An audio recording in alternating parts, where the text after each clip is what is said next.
एक क्वेश्चन आप सभी के लिए पुट किया गया था। महाराजा अग्रसेन यूनिवर्सिटी जो है ये कहाँ पे लोकेटेड है? हिमाचल प्रदेश में। तो इसका सही आंसर जो है वो बद्दी होगा। अगर ज़िला पूछा जाए तो सोलन आप सभी ने आंसर करना है। तो ए ऑप्शन इसका सही है। दोस्तों ये क्वेश्चन जो है रिपीटेड है, लेकिन आपको सिर्फ इस क्वेश्चन पर रिलाई नहीं करना है। आपको जो वाइल्ड लाइफ सेंचुरीज़ हैं हिमाचल प्रदेश की वो अच्छे से पढ़नी है। 30-32 जो वाइल्ड लाइफ सेंचुरीज़ हैं इनसे रिलेटेड क्वेश्चन आते आते हैं, चाहे हाई लेवल एग्ज़ाम ही क्यों ना हो। तो इसको टॉपिक को पढ़ के जाओ। Bandli wildlife sanctuary is located in which district of Himachal Pradesh? Himachal Pradesh के किस जिले में बंदली वन्य जीव अभयारण्य स्थित है? तो ये दोस्तों मंडी में है। ये ऑप्शन सही है। When did Dr. Y.S. Parmar became the chief minister in Himachal Pradesh for the first time? तो जब विधानसभा बनी हिमाचल प्रदेश की उस टाइम ये चीफ मिनिस्टर बने थे। क्वेश्चन ये बनता है कि कब कब बने ये, तो आप सभी को याद रखना है 1952 की बात है और 24 मार्च, ये एग्जैक्ट डेट आपको याद रखनी है। तो इसका सी ऑप्शन सही है। और ये क्वेश्चन जो है हाई लेवल एग्जाम्स में ज़्यादा पूछा जाता है। Which Himachal princely state refused to side with the British during the War of Independence of 1857? 1857 के आसपास सबसे पहले तो ये जानिए कि कौन कौन से राजा किस किस रियासत के थे उस टाइम। ठीक है, इस आंसर पर आए तो सही आंसर तो होगा यहाँ पे बुशहर, नो डाउट। लेकिन क्वेश्चन ये भी बन सकता है कि 1857 की जब क्रांति हुई उस टाइम शासक कौन था बुशहर का? तो आप सभी को याद रखना है शमशेर सिंह। ये उस टाइम रूलर थे बुशहर के। अब एक क्वेश्चन आप सभी के लिए पुट कर रहा हूँ, बड़ा इजी इसका आंसर है। तो आपको कमेंट बॉक्स में बताना है श्री जेसी मल्होत्रा जो हैं ये किसके चेयरमैन थे? मतलब फर्स्ट चेयरमैन थे ये। तो किस बॉडी के हिमाचल प्रदेश की? तो कमेंट बॉक्स में ज़रूर बताना।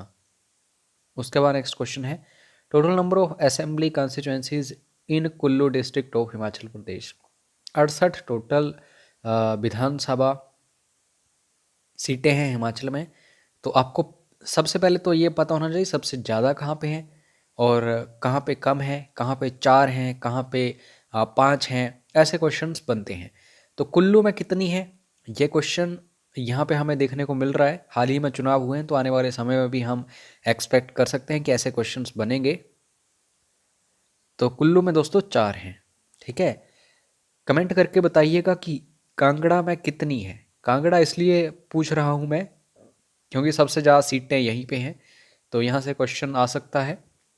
कशांग एक हाइड्रो इलेक्ट्रिक प्रोजेक्ट जो है ये किस नदी पर बनाया गया है? तो नदी भी पूछी जाती है, डिस्ट्रिक्ट भी पूछा जाता है। तो आपको ये सारी चीज़ें जो हैं याद रखनी है। तो कशांग एक जल विद्युत परियोजना जो है ये सतलुज नदी जो है उसके ऊपर बनाई गई है। कमेंट करके डिस्ट्रिक्ट बताइएगा। जितने भी क्वेश्चंस मैं आप सभी से पुट करता हूँ उसका आंसर जरूर दिया करो। सपोज करो कि आपने एक बार कमेंट बॉक्स में कोई आंसर दे दिया तो होल लाइफ आपको नहीं भूलेगा। यह तो इजी क्वेश्चन है और रिपीटेड भी काफ़ी है। गुलेर प्रिंसली स्टेट जो है ये किसने फाउंड की थी? तो हरिचंद करके एक शासक थे, कांगड़ा के थे ये, याद रहे। लेकिन बाद में इन्होंने जो गुलेर है उसकी स्थापना करी थी। आलमचंद ने आलमपुर की करी थी, हमीरचंद ने हमीरपुर की करी थी, पूरबचंद ने जसवा की करी थी। दोस्तों क्वेश्चन आता है कि रावी नदी जो है इसकी सहायक नदियाँ कौन कौन सी हैं?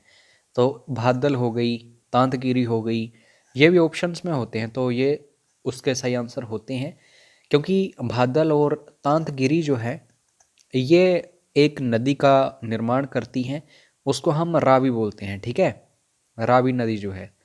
और बेसिकली ये कांगड़ा बड़ा भंगाल जो है वहाँ से निकलती है। हाल ही में मेरी इलेक्शन ड्यूटी थी बड़ा भंगाल साइड। ठीक है, और बेसिकली ये जो भाडल और तांतगिरी हैं ये नदियाँ जो हैं ये ग्लेशियर्स से निकलती हैं, ठीक है, जब बर्फ़ जो है पिघलती है। तो ग्लेशियर्स के नाम हैं ये भादल और तांतगिरी। तो भादल ग्लेशियर जो है दोस्तों ये कहाँ पे है, ये कांगड़ा में है, बड़ा भंगाल साइड। तो इसका डी ऑप्शन सही है, चाहे तांतगिरी पूछ ले या फिर भादल, आपको याद रखना है। पिन वैली जो है ये कहाँ पे सिचुएटेड है, हिमाचल प्रदेश में। पिन वैली नेशनल पार्क आपको लाहौल स्पीति में देखने को मिलता है। उसके बाद नेक्स्ट क्वेश्चन की तरफ बढ़ते हैं। और हाँ, टॉपिक्स जरूर नोट करते रहना। यहाँ पे ग्लेशियर पूछा गया, यहाँ पे वैली पूछी गई। तो जो भी आपके पास बुक है या कोर्स आपने कोई ज्वाइन किया है, जो भी मटेरियल आपके पास है, तो उसको जरूर गो थ्रू करिए। बाकी करंट अफेयर्स वगैरह जो हैं प्रीवियस क्वेश्चन पेपर से रीड करने की ज़रूरत नहीं है। जब आपका एग्ज़ाम होगा उसके 1 मंथ पहले आप हमें मैसेज कर देना व्हाट्सएप पर, हम आपको प्रोवाइड करवा देंगे। काफ़ी सारे करंट अफेयर्स जो हैं वो as it is copy paste हो जाते हैं एग्ज़ाम में। HPSSC के जो एग्ज़ाम्स होते हैं, मतलब हमारे जो करंट अफेयर्स हैं उनसे ये अप्रोक्सीमेटली कवर हो जाएंगे। तो 1 मंथ पहले मैसेज ज़रूर कर दीजिए जो भी आपका एग्ज़ाम है। यहाँ पे माइट जो है उसको इस लैंग्वेज में लिखा जा रहा है, तो बिलो को किस लैंग्वेज में लिखा जाएगा, रीजनिंग या फिर लॉजिकल रीजनिंग, आप इस टॉपिक इस सब्जेक्ट को बोल सकते हैं। तो सबसे पहले तो आपको पता होना चाहिए कि M का प्लेस क्या है, 13 है। I का प्लेस क्या है, 9 है। उसके बाद G का प्लेस 7 है। H का प्लेस 8 है। T का प्लेस 20 है। L का प्लेस जो है वो 12 है।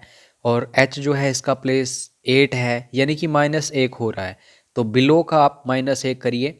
A होगा, D होगा, K होगा, N होगा, B होगा, जो कि D ऑप्शन में है। तो इसको ध्यान से पढ़ो। ये डायरेक्शन सेंस का क्वेश्चन है। Sushil lives to the north of Rajesh, ये राजेश है तो इसके नॉर्थ में सुशील है। और बोला गया है Rajesh who lives to the best of Kamlesh, तो राजेश जो है ये बेस्ट में है कमलेश के। Arun who lives to the south of Sushil, तो सुशील कहाँ पे है, ये था सुशील। तो अरुण जो है ये साउथ में रहता है सुशील के, तो हो सकता है राजेश के आसपास रहता हो, ठीक है। तो कमलेश के इसमें रेफरेंस में पूछा गया है कि उसका घर कहाँ होगा। तो बेसिकली सुशील जो है उसके साउथ में बोला गया था कि अरुण का घर है। यहाँ भी हो सकता है अरुण का घर, यहाँ भी हो सकता है, तो कोई स्पेसिफिक एक जगह नहीं बन रही है। तो कैन नॉट बी डिटरमाइंड यहाँ पे सही आंसर होगा। मैलिशियस वो बंदा होता है जो इल थॉट्स का होता है, मतलब जिसके दिमाग में बुराई हो। तो जनरस जो उदार होता है, जिसके मन में अच्छा ही होता है किसी के भी लिए भी। तो ये इसका सही एंटोनिम है। वोकैबुलरी जरूर पढ़ो, 2 या 3 क्वेश्चंस आपको वोकैबुलरी से डायरेक्टली देखने को मिलते हैं इंग्लिश में। और बोस्टफुल क्या होगा, जैसे सपोज करो कि मैं आपको बोलूं कि मैं यूपीएससी का एग्ज़ाम क्लियर कर चुका हूं, हालांकि मैंने ये एग्ज़ाम कभी दिया भी नहीं, लेकिन मैं ऐसा बोल दूं कि मैं यूपीएससी का एग्ज़ाम क्लियर कर चुका हूं, मैं आईएएस बन चुका हूं, मैंने वहाँ पे रिज़ाइन दे दिया है एंड सो ऑन। तो ये डींगे मारना इसको हिंदी में बोलते हैं बोस्टफुल। तो ए ऑप्शन इसका आप आई थिंक जान गए होंगे क्या सही इसका मीनिंग है।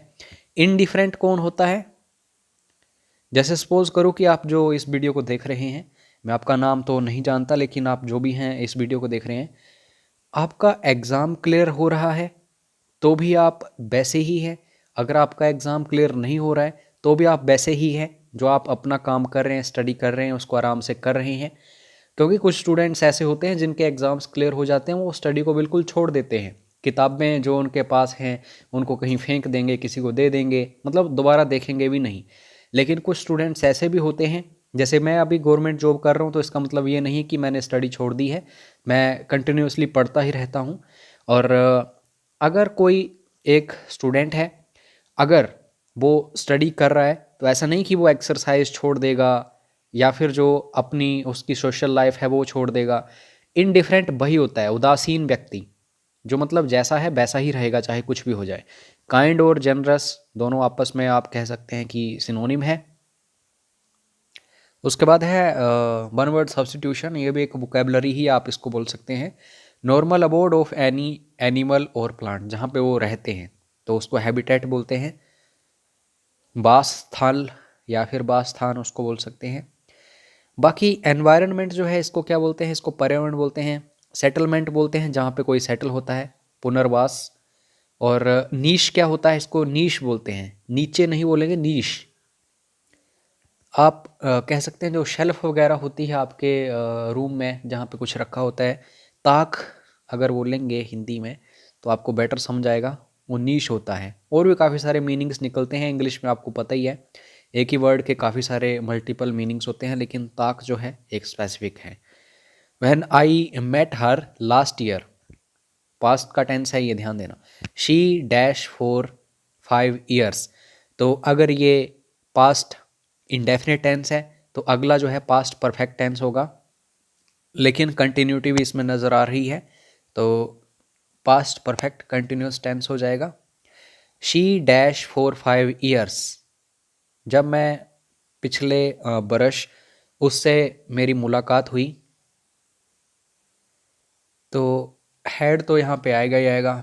और आप सभी को पता है कि हम कंटिन्यूस में बीन का यूज़ भी करते हैं, तो उसकी शादी जो है हो चुकी थी उस टाइम, तो हैड बीन मैरिड, आपको ये याद रखना है, ठीक है। बी ऑप्शन यहाँ पे सही होगा। टेंसेस ज़रूर पढ़ के जाओ, मतलब टेंसेस तो ऐसे हैं, अगर आप टेंसेस नहीं जानते तो किसी भी सेंटेंस को यूज़ कर ही नहीं पाएंगे। HPSSC का जो पैटर्न रहता है इंग्लिश का बिल्कुल क्लियर होता है, इसमें टॉपिक्स को भी चेंज नहीं करते हैं ये। इन्होंने 5 या 6 टॉपिक्स रखे हैं, उनमें से ये है ईडियम या फिर phrase. To look down one's nose at, तो इसका मीनिंग क्या होता है सिंपल सी इंग्लिश में? To regard with half hidden displeasure और कंटेम्प्ट, मतलब किसी की तरफ ऐसे देखना है आपको कि आप थोड़े से नाराज़ हैं उससे वगैरह वगैरह, मतलब कुछ आपके दिमाग में है उसको लेके, मतलब अच्छा नहीं है जो, तो ये वही मीनिंग इसका निकल के आ रहा है, to look down one's nose at. अब हिंदी जो है इसको देख लेते हैं। या आए जो है इसमें समास कौन सा है? तो अव्ययी भाव समास है। यहाँ पे अत्ययी भाव इन्होंने लिख दिया है तो गलत माना जाएगा ऑफिशियल आंसर की में, लेकिन अव्ययी भाव यहाँ पे समास होना था। सत्यानंद, तो सती सती सत्या ये तो हो ही नहीं सकता, क्योंकि ये सिर्फ साफ तौर पे हमें आनंद नज़र आ रहा है, लेकिन सत्य का ही आनंद होता है, सती या सती का कोई आनंद नहीं होता, सत्य का कोई आनंद नहीं होता। तो सत्य आनंद, ये ऑप्शन बिल्कुल सही है। थोड़ा सा कॉमन सेंस होगी आप में तो भी आप आंसर्स फाइंड आउट कर लेंगे। तप, तप कौन करता है? जो तपस्वी होता है, लेकिन तपी भी उसको बोला जाता है, तो बी और सी दोनों ऑप्शन सही होंगे। कोशिश, कोश और इश, तो यहाँ पे प्रत्यय पूछा गया था, डी ऑप्शन बिल्कुल सही है। तो इस तरीके से हमने इंपॉर्टेंट क्वेश्चंस देख लिए जो बार बार रिपीट होते हैं, और हम 4 से 5 सालों के हमीरपुर कमीशन के क्वेश्चन पेपर्स को कवर कर रहे हैं। इससे आपको क्वेश्चंस का आइडिया लगेगा, लेवल पता लगेगा, टॉपिक्स पता लगेंगे। अगर आपको 4 या 5 सालों के सॉल्व्ड क्वेश्चन पेपर्स चाहिए हों JBT एग्ज़ाम के लिए, HPSSC के, तो आप एक बार ज़रूर मैसेज कर लेना, यहाँ पे आपको पूरी जानकारी मिल जाएगी।